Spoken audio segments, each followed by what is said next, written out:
Billionaire tested a poor single mother with his credit card. What she did made him cry. A billionaire handed his black card to a struggling waitress and told her to spend whatever she wanted for 48 hours. When the first notification hit his phone at 2:47 a.m., he thought he'd made a terrible mistake. The amount was staggering. The location made no sense. But when he saw what she'd actually purchased, he had to pull over because his hands were shaking too hard to drive. In that moment, she didn't just prove him wrong about humanity, she exposed a truth about his own past that he'd spent 20 years trying to forget. Marcus Chen, 42, had built Tech Vantage Solutions into an $8.7 billion AI empire. His Seattle office had views of Mount Rainier. He wore six-figure watches and owned homes in 3 countries. Yet every morning, he woke up with the same nightmare. His mother's face the day social services took him away when he was 7 years old. His late business partner had drilled one philosophy into him. Never mix emotions with economics, Marcus. Desperate people will bleed you dry. The working poor will take your kindness and still resent you for having more. Stay detached. That's how you survive at the top. Marcus had followed that advice for 2 decades. Every donation went through lawyers. Every interaction filtered through assistants. He'd never personally helped someone in need. Not once in 42 years. But that rainy November evening, something inside him snapped. Marcus was having the worst day of his career. His new AI product had failed spectacularly. Stock dropped 11% in 6 hours. The board was in crisis mode. He told his driver to just drive anywhere but home or the office. They ended up in Rainier Valley. Marcus spotted a rundown diner called Rosie's, cracked vinyl booths, flickering neon sign. "Pull over," he said suddenly. Inside, a tired waitress in her early 30s looked up from wiping tables, dark circles under her eyes. Name tag said Elena. Her uniform was clean but worn, mended at the seams. "Sit anywhere," she said, voice hoarse. Marcus slid into a corner booth. Elena approached with coffee. "What can I get you?" "Just coffee. Black." She poured with shaking hands. When she turned to leave, her balance wavered slightly. "When did you last eat?" Marcus asked. Elena froze. "Excuse me? You're shaking. When did you last eat a real meal?" Her jaw tightened. "I'm fine, sir. Can I get you anything else?" "How long have you been on shift?" 14 hours. But I'm fine. Some of us don't have the luxury of—" She stopped herself. "I'm sorry, that was inappropriate." "Sit down," Marcus said. 2 minutes. Direct order from a paying customer. Elena glanced at the cook, who nodded. She sat on the edge of the seat, ready to bolt. "What's your story?" Marcus asked. "I don't have a story. I'm just a waitress." "Everyone has a story." Elena's eyes narrowed. "Why do you care? You're wearing a watch that costs more than I'll make in 5 years. So what is this? Research about how hard poor people have it?" The words hit hard. Marcus saw his own mother in her defiance. "My mother was a waitress," Marcus said quietly. 2 jobs, sometimes 3, until the state decided she couldn't provide adequate care and took me away. I was 7. She died 3 years later. Heart attack. She was 34. Elena's expression shifted. "I have a daughter, Maya. She's 9. Brilliant kid. Wants to be a marine biologist. But we're about to lose our apartment. I'm 3 months behind on rent. I work here full-time and clean offices at night, but it's never enough." "Where's Maya now?" "With Mrs. Park next door. She watches her when I work nights." Marcus reached for his wallet. Elena's eyes went cold. "I don't want your pity money. That's not what this is." "Test me," Marcus said suddenly. "What?" Marcus pulled out his black American Express card. No spending limit. He set it on the table. "Take it. 48 hours. Buy whatever you want. No restrictions, no questions. Elena stared at the card. This is insane. You don't even know me. Exactly. That's the point. What kind of game is this? Marcus leaned forward. My business partner said desperate people can't help but take advantage. That if you give someone struggling unlimited access, they'll show you their worst selves. I've believed that my whole life. I'm tired of believing it. I want to be wrong. So I'm your experiment? Maybe. Or maybe you're my chance to prove I'm not doomed to die alone in a penthouse, convinced everyone's a threat. And if I spend everything, then at least I'll know the truth. Elena picked up the card slowly. There has to be a catch. No catch. Just you, that card, and 48 hours. I'll come back in 2 days, same time, same booth. Elena clutched the card, tears in her eyes. Why me? Because your hands were shaking from exhaustion, not greed. Because you told a rich stranger to back off. Because I think you'll surprise me. Marcus stood, dropped 2 20s for a $4 coffee, and left.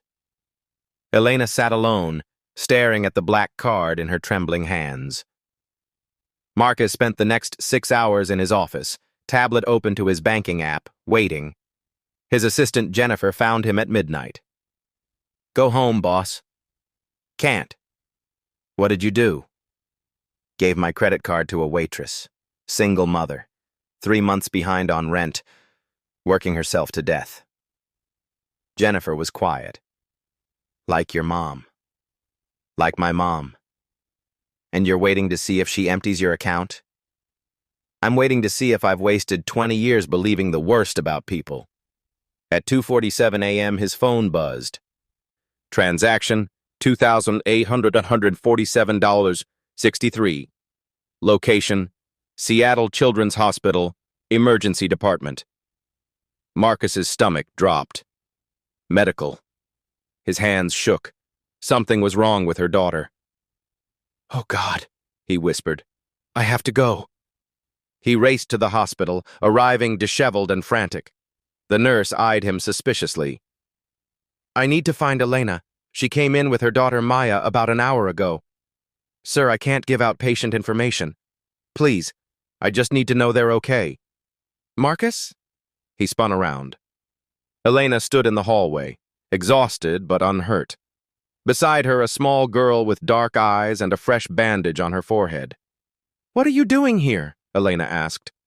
I saw the charge. I thought something terrible happened. They stepped outside. Elena explained. Mrs. Park called at 2 a.m. Maya slipped on a wet spot, hit her head. 5 stitches, mild concussion. She's fine. Marcus's relief was overwhelming. Thank God. I gave them your card, Elena said quietly. I don't have insurance. The bill was nearly $3,000. Was that okay? Elena, that's exactly what the card is for. I've never been able to afford something like this before. Last year, Maya had an ear infection, and I treated it with online advice and prayer.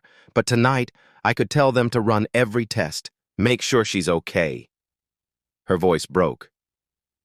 Do you know what that felt like? The 48 hours isn't up. You still have the card. Use it. She nodded and went back inside. Marcus sat in his car as another notification came through. 4:23 a.m. 847 on City of Seattle Housing Authority. She'd paid some rent. Smart, practical. Marcus went home, tried to work, but kept watching his phone. 6:47 a.m. $234.18. QFC Grocery. 7:13 a.m. $450. Mrs. Park. Venmo.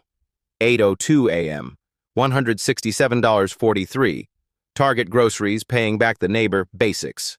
All reasonable. Then at 11:34 a.m., everything changed. Transaction, $4,200 on dollars. Location, Rainier Valley. Community College. Then 3 minutes later, transaction, $1,150 some odd dollars. Location, Rainier Valley Community College. 2 charges, 12:47 p.m. $2,100. Seattle Children's Hospital Foundation. Donation. Marcus sat up straight. A donation?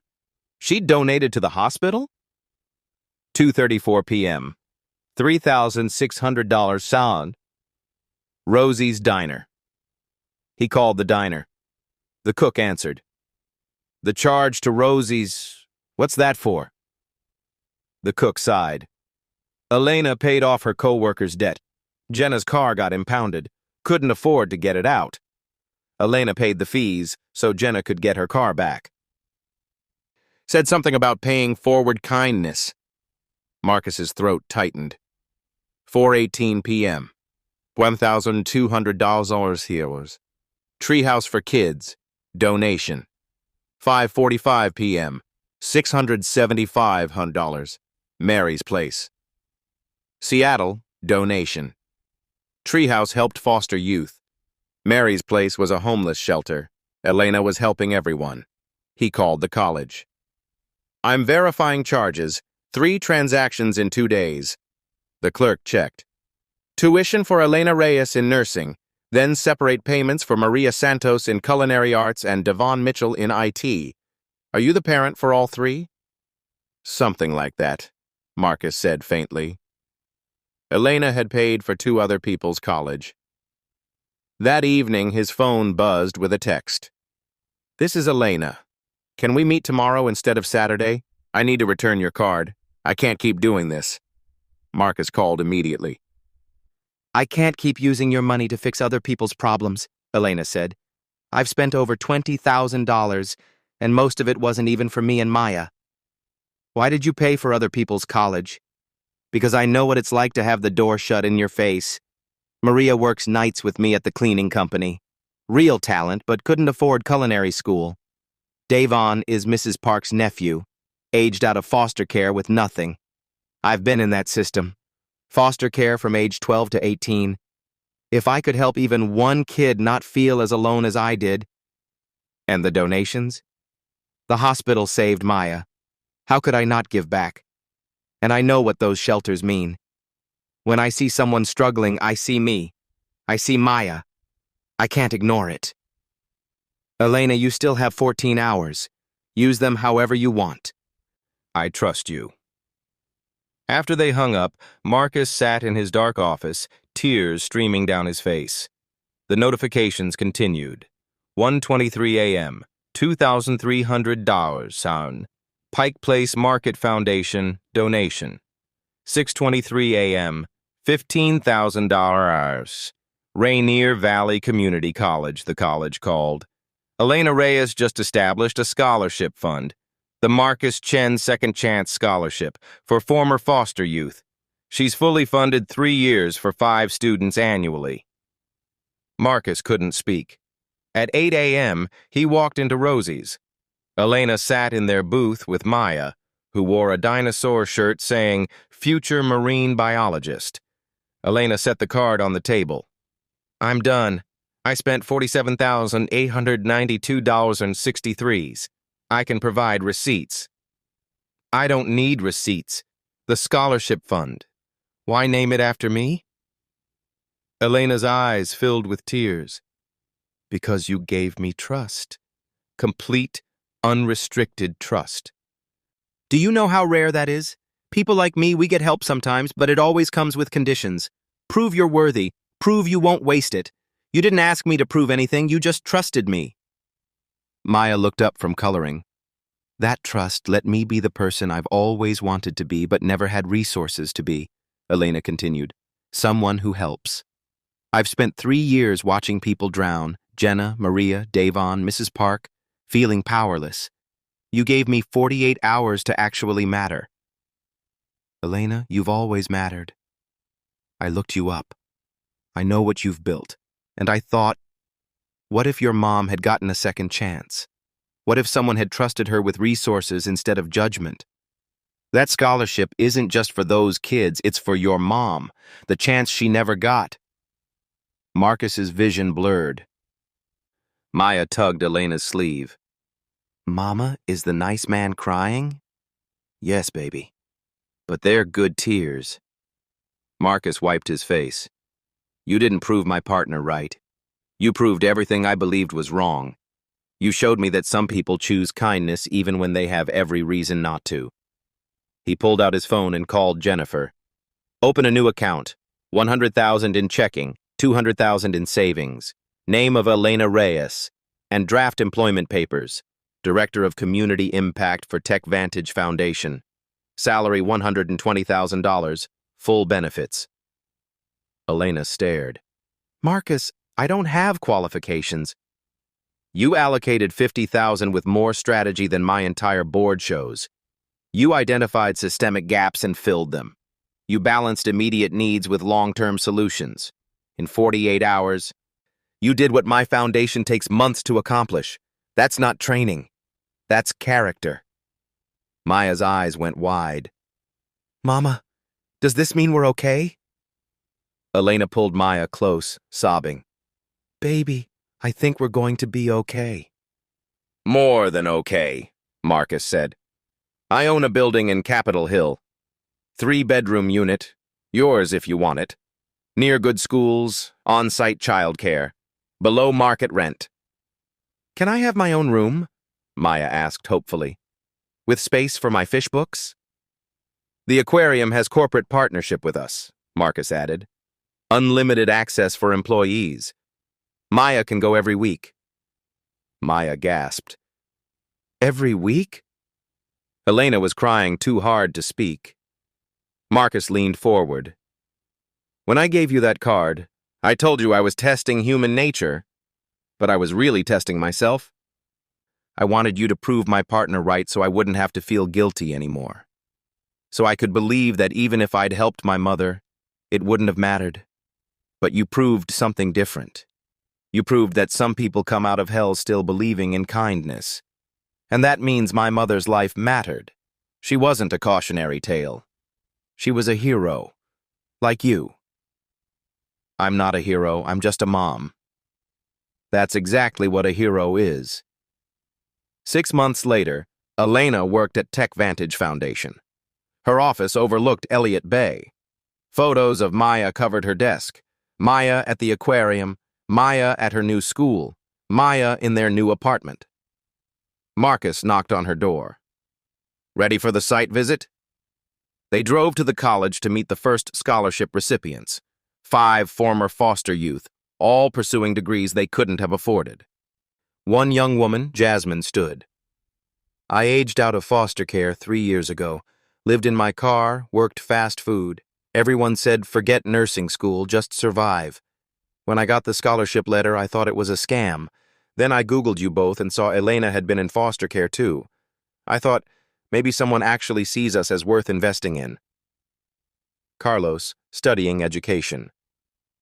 I want to work with kids in the system. Be the adult I needed. Destiny, studying social work. Because the system needs people who remember what it's like. After the meeting, Marcus and Elena stood outside. That scholarship was supposed to help them, Marcus said. But I think it's helping me more.